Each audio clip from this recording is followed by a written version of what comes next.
39 years old. So here's guessing he wouldn't be able to run from his age if he wanted to at this point. To his credit, he's doing anything but. Good morning to you. Good Friday morning. I'm Dejan Kovacevic of DK Pittsburgh Sports. This is Daily Shot of Steelers. Comes your way bright and early every weekday morning. If you're into hockey and or baseball, I also offer up daily shots of Penguins and Pirates right where you found this. The Steelers opened training camp yesterday on the south side, not really making any big splashy headlines or waves or anything like that. Mike Tomlin said that Kendrick Green is going to be the starting center for the Hall of Fame game. And in Tomlin's own inimitable way, he basically said, look, if you guys want to run with it, that he's the starting center, go nuts. But he's just the starting center for the Hall of Fame game, and as such, he's going to get the first team reps. Look, head coach can downplay that. Fact is, a third-round rookie is lining up atop the depth chart on the first day of camp. That is not a small thing. Otherwise, mostly a clean bill of health across the board. Kevin Dotson was the only one that was really held back by an injury issue that Tomlin seemed to suggest was minor. And then Ben talked. And anytime Ben talks, it's news. Even if he doesn't, get all controversial or whatever, it's news. He's Ben. And I thought out of everything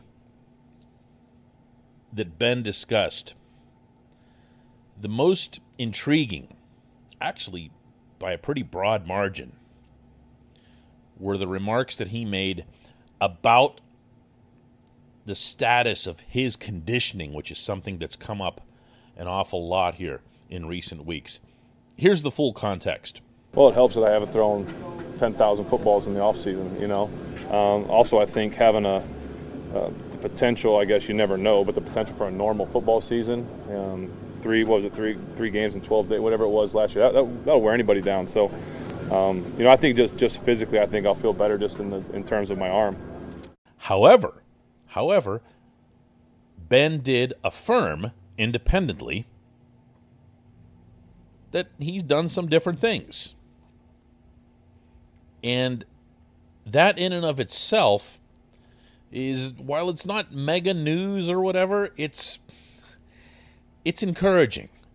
Okay? It's encouraging, if not necessarily like super enlightening. Because as players, even the best players in any sport,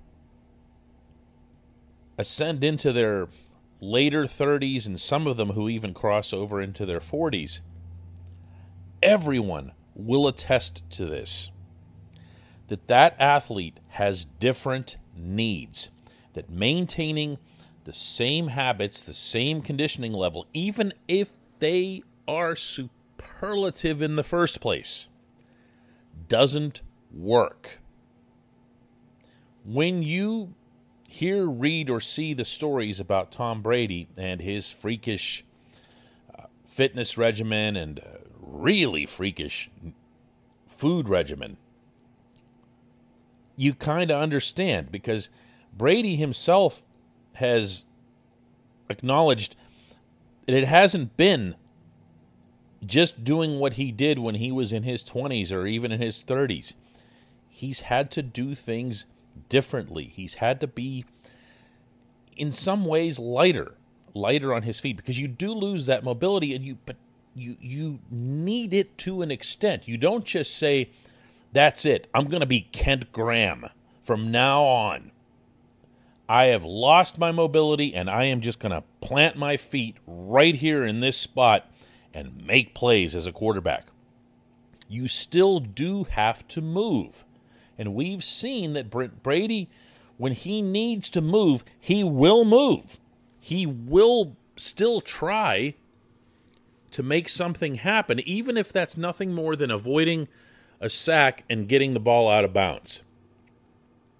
he'll get that done because he can get that done, because he's allowed himself to maintain a status where he can still execute that simple move. Partly out of self-preservation, partly out of field position, but it gets done. Ben, I have felt for a while now, needed to have one specific thing happen as far as his fitness was concerned. And I'll share that right after this very brief message from our title sponsor.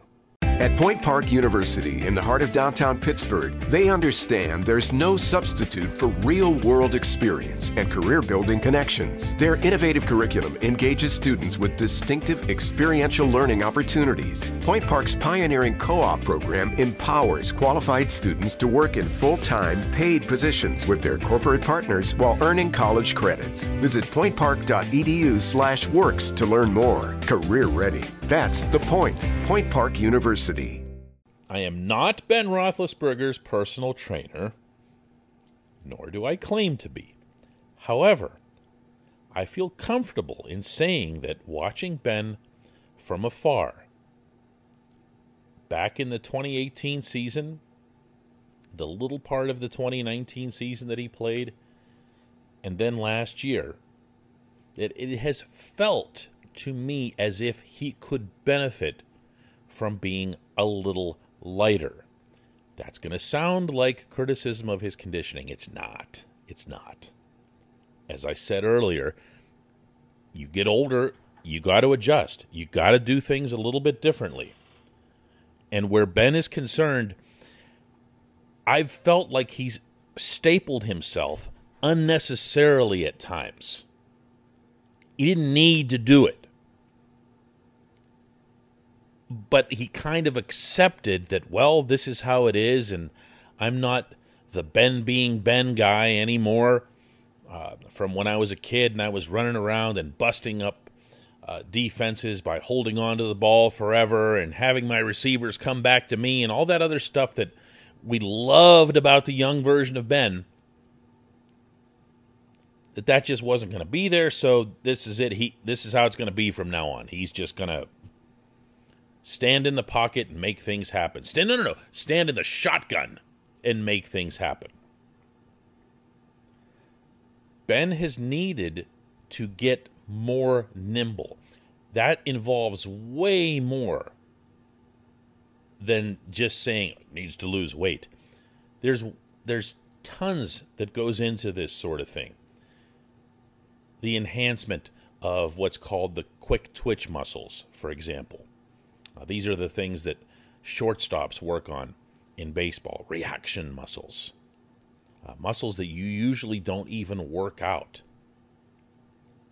but that become really critical to a very specific movement, like what you see in baseball, especially with all the repetitive movements that go on. Repetitive and predictable movements. Well, some of those are involved in quarterback play as well.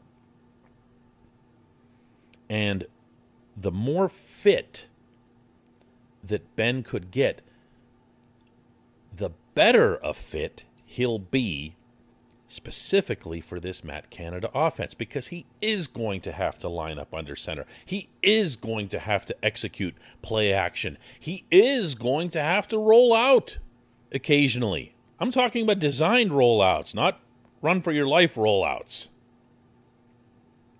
He's going to have to do some different things for this offense to work. I believe he still can, if he can reacquire some, not all, some of that mobility, in addition to the confidence that comes with that mobility. When we come back, just one question.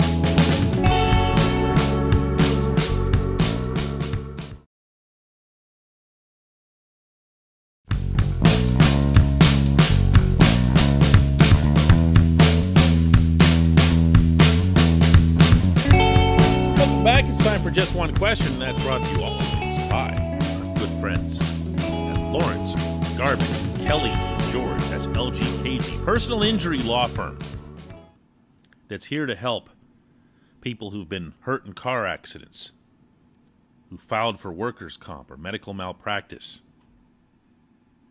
The attorneys at LGKG pride themselves in doing what they say they're going to do. When they make you a promise, they keep that promise. They've been keeping promises in Western Pennsylvania for over 80 years. Get in touch with them now at lgkg.com. Question comes from Corey, and glancing ahead at this, it's tough. Tough one from Corey. Corey says, just one question. I hate to be that guy. Honestly, I'm normally a very positive person. However, is there any consideration that the Vince Williams retirement might just be a solid middle finger from Vinny to the Steelers following his unceremonious cut and subsequent loss of several $1 million in salary? His timing, if this was an intentional gesture, could not have been more problematic, correct? Wow. You know, I'm not going to lie, Corey. I had this cross my mind, okay? And I'm trying to take 2 and 2 and 2 together and keep adding 2s until they get to 98. But 98 himself is a pretty complex thinker.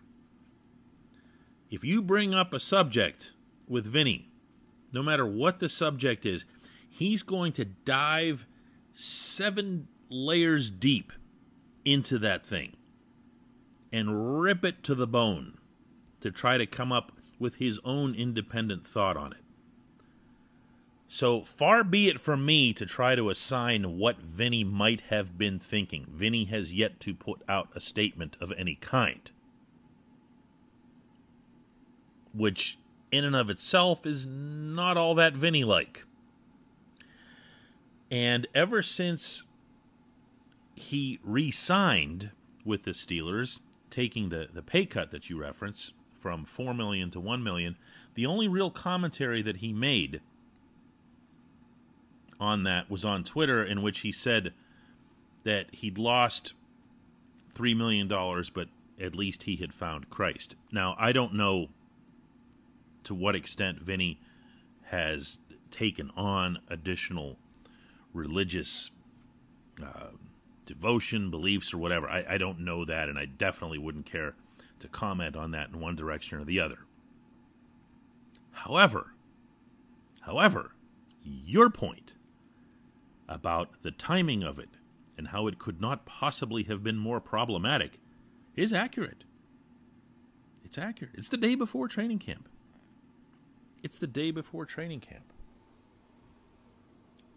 And the only word about this from this very outspoken individual is to allow the Steelers to announce it. I'm not sure what to make of it. Honestly, Corey, as I mentioned on yesterday's show, Vinny was at minicamp at Heinz Field, but really a non-participant. Like, he was in uniform, but he really wasn't doing much. I actually was right by the linebacker drills a lot of the time because of where my positioning was inside the stadium, and he wasn't really involved. So I don't know why he was there. I don't know why he was held out.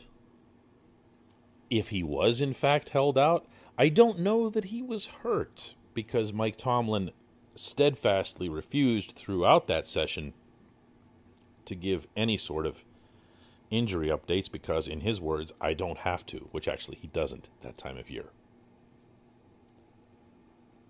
But to think of Vinny going rogue here at the last second, at the same time, while as you can tell, I'm trying to entertain your idea as much as possible, it just doesn't fit. It doesn't fit. Heart and soul into the Steelers, and then you would pull a stunt at the last second because you were bitter about something. I'm not feeling it. Plus, here's something else to consider. Inside linebackers, I say this with respect, are grossly underpaid. in the modern NFL. The Steelers can, and I think will, go out and find themselves another player, a depth inside linebacker to work behind Robert Spillane, and it'll come at around the same price, and it won't be that hard to achieve. I love Vinny. I love what he represented for the Steelers. I love his story. I love his personality. But the fact is, if anyone were to think that this was some kind of nefarious thing to stick it to the Steelers are going to show right back without even breathing hard how easy it is to go and get another inside linebacker. I don't think they'll have any problem doing that. So I'm laying it all out here for you. Do what you want with it, Corey. Anyone's free to do with it whatever they want. I would like to hear from Vinny, though, at some point soon here, because he definitely doesn't need to let this linger. He's had an outstanding NFL career coming from where he did, 6th-round pick and everything else here, and he would do well to end it on a high note. And I have no doubt that sooner rather than later, he'll do exactly that. I appreciate the question, Corey. That's really good stuff. That's the kind of stuff that I really appreciate that, hopefully makes this show part of what it is. We'll have another Daily Shot of Steelers on Monday. Hey everybody, thanks for listening. Please subscribe to our DK Pittsburgh Sports channel, and don't forget to hit the bell to get notified every time we post a new video or podcast.